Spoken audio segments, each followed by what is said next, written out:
What is up, YouTube? Thanks so much for joining me as I track this piece of my savings journey. My name is Kim, and I'm new to the budgeting and savings, sinking funds, tracking through YouTube journey. So I'm excited about this. But in this video, I'm going to show you how I track my savings and sinking funds in electronic form before I physically stuff my envelopes. Now, I use You Need a Budget, as you can see on the screen, also known as YNAB, and I use that to track all of my earnings and spending. So I had to be true to my normal practices in order to ensure that I don't lose track of everything. I keep everything straight. Okay. So I use it, like I say, for every single thing that I do, every bit of money I earn and spend. And so what I've done is, because I'll only be tracking my savings journey here on YouTube, I went into my YNAB account and created a new section that only consists of the categories I'll be tracking here on YouTube. So those are going to be my savings challenges, as seen here, emergency funds, and also my sinking funds. Okay, so I just went ahead and created envelopes or categories and put envelopes in there to mirror the things that I will be saving for. So I can say that this was important to me to be able to do, not just tracking through stuff in the envelopes, but I need to come up with the amounts every week that I'm going to be putting in the envelope. So I'm going to be using YNAB to do that. I also track on paper, but my electronic journey was definitely important because YNAB has been so instrumental in helping me to identify areas that I could trim back in order to find savings when I didn't even think savings were possible for me. And I've consistently seen my money grow over the past 2 years since I've been using it again. And I say again because I used to use it way back in the day when it used to be a software that you had to download onto your computer, but I wasn't consistent with using it. So I decided to look into it again about 2 years ago, and I saw how much they'd improved it. And man, let me tell you, it's been so amazing for me. Again, I've found so many ways to save money, and I started recognizing how I was spending my money in different ways that I didn't even recognize because it was so easy for me to just pull my debit card out, which was another thing that kind of or one of the things that led me to starting to use cash envelopes. So anyway, YNAB has truly been a huge help. So I wanted to be sure that I included this piece in my journey. So before I get started on actually trying to assign the money, or not trying, but assigning the money, I'm interested. Do any of you use any tools or resources, whether it be electronic or physical, to help you stay on track? And if so, let me know in the comments below what keeps you motivated. Let me know what's been working for you. Okay, so as you can see on the screen in green, ready to assign, I have $339 that are available for me to assign. The way YNAB works is that you give every dollar a purpose or a reason to exist, pretty much. So what that means is I'm going to be taking all $339 and assigning them to one of the categories below, to the point where there's zero left here at the top. Okay, so my categories are going to be under savings challenges for sure, the $10 challenge, the penny challenge, and the 52-week challenge. I am not fully committed yet to the nickel challenge, although it's listed here. I wanted to be sure that I keep it on the forefront of my mind because it is one that I'm considering, but it's not one I'm fully committed to. For sure, every week I'm going to be making contributions to the $10 challenge by putting $10 in each week. I'm going to be making contributions to the penny challenge by handling that exactly as it's laid out and designed to be handled, a penny for each day of the year. So for day 1, I'm going to be putting a penny, day 2, 2 pennies, day 3, 3 pennies, and so on and so forth. Thing is, I'm going to be handling that one by week. I won't be doing that by day.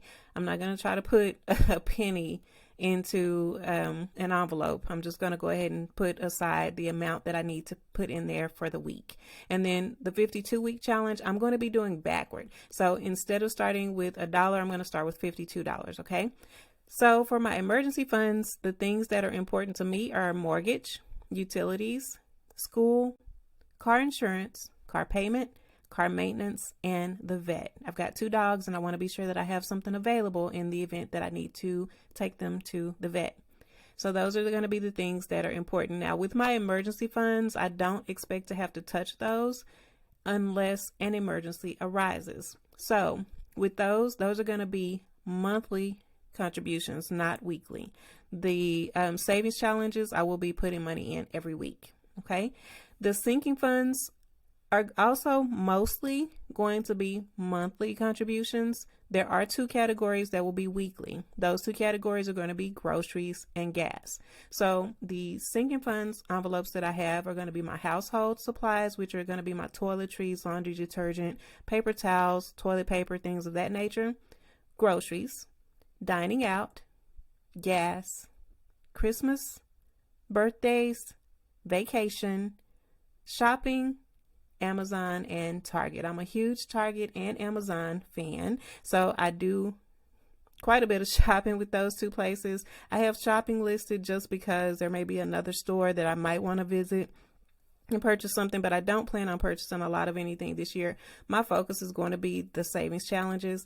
So because I want to be successful with those, I'm going to really be focused on those and trying not to spend excess money. But I also want to be able to contribute to additional savings challenges. So because of that, I want to really monitor how I'm spending my money. And that's kind of why I listed the nickel challenge, because I'm hoping that maybe seeing it will help me be motivated to contribute to it. Anyway, these are all the envelopes that I am going to be assigning money to. Again, at least monthly, in some cases weekly. So for groceries and gas, I actually set aside weekly amounts for those for myself. So that's why I'm going to make those weekly in addition to the savings challenges. But for now, I'm going to go ahead and start assigning these dollars, and then we can take a look at what I'm going to be doing. When I finish with this, again, after I assign these dollars here, that's going to give me an idea of what I'm going to be putting in the envelopes when I go to physically stuff my envelopes. All right. So for the $10 challenge, for sure, that's one of my challenges I'll be doing. So I'm going to do the $10. The penny challenge for the month of January, I need to set aside, I say for the month, not the week. For the month of January, I need to set aside $4.96. I'm going to go ahead and round that up to 5. So because I'm going to be putting $5 aside for January, and there's only 4 weeks within the month of January, I'm going to put $2 aside this week. And then for weeks 2, 3, and 4, I'm going to put $1 a piece. That will total the $5. So for this week, $2. And then again, I'm doing the 52-week challenge backwards. So this week, I'll be putting aside $52. For mortgage, I'm going to go ahead and set aside $20. Okay. And then for utilities, school, and car insurance, let's do 10 a piece for each of those. Oh, that's a huge amount. Saw me go in the red there. All right. So I have $235 left to assign. All right. So for car insurance, I think I said I'm going to do 10 for that one as well. And for car payment, I'm not in a hurry to pay anything off necessarily. So I'm just going to go ahead and put $5 in that one. Car maintenance, I do want to put aside a little bit more. So I'm going to do 15.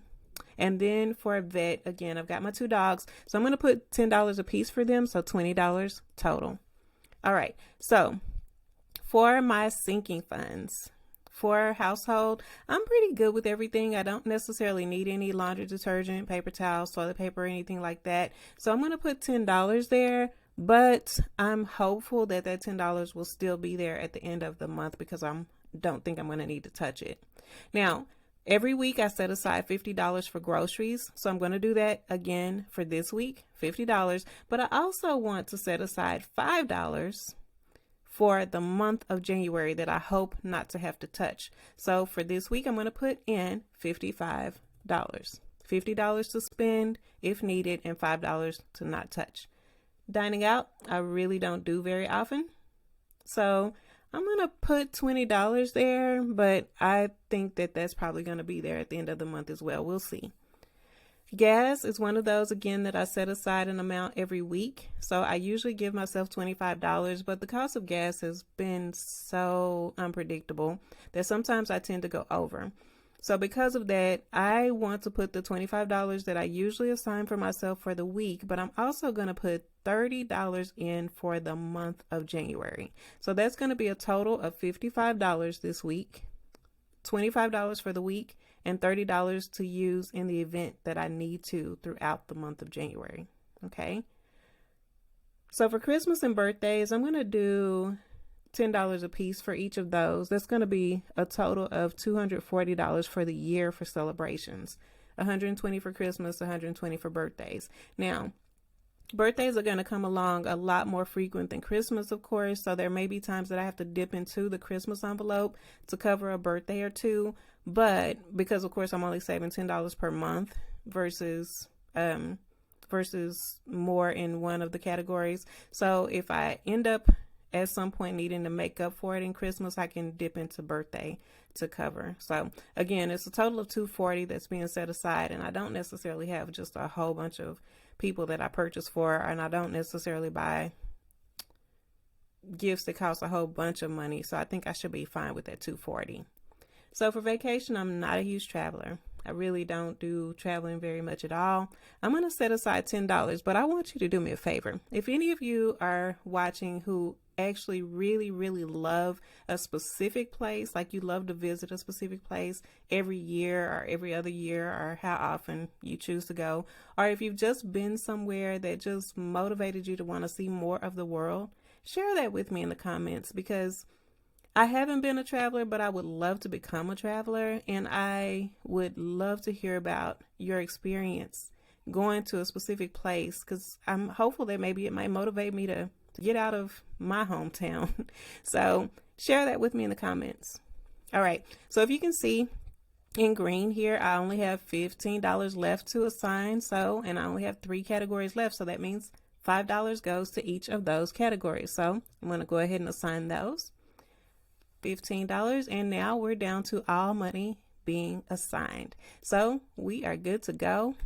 All of these numbers in green are the amounts that I need to assign to my cash envelopes when it's time to stuff those, which will be in just a bit. So that's how I use YNAB, and then this will grow. These amounts will grow over time. So every week when I put contributions into the savings challenge envelopes, these amounts will become larger. And then also monthly, these amounts will become larger. Now, the groceries and the gas, those two will be the ones that I have to watch, because those are the ones that I dedicate money to each week. So while I'll be coming in here assigning new money into those categories every single week, I do want to be sure that I don't end up going over. I could end up needing to actually borrow from some other area, if at all possible. I'm going to watch those two for sure. Now, if you like what you've seen so far and you think YNAB could be a great tool for you, I encourage you to give it a try. Feel free to use my affiliate link below in order to get a free month. You would get a free month, I would get a free month. And that's in addition to the 34-day free trial that you get for trying it. So if nothing else, if you don't have a tool that you already really enjoy using, at least take advantage of the 34-day free trial and see if it's something that you think could be for you. And if you sign up, then we both will be eligible for a free month. I would really appreciate your support with that. And if you're watching at this point, please shoot me a comment. I would love to follow your channel. I'm assuming that if you've watched this video to the end, that you are on a similar journey as mine. And so if you're trying to save and work on your budget and everything at this point, I would really love to follow you. And I hope that you subscribe to my channel as well. Thanks so much for watching again, y'all. See you in the next video where I will be physically stuffing these funds. Talk to you later.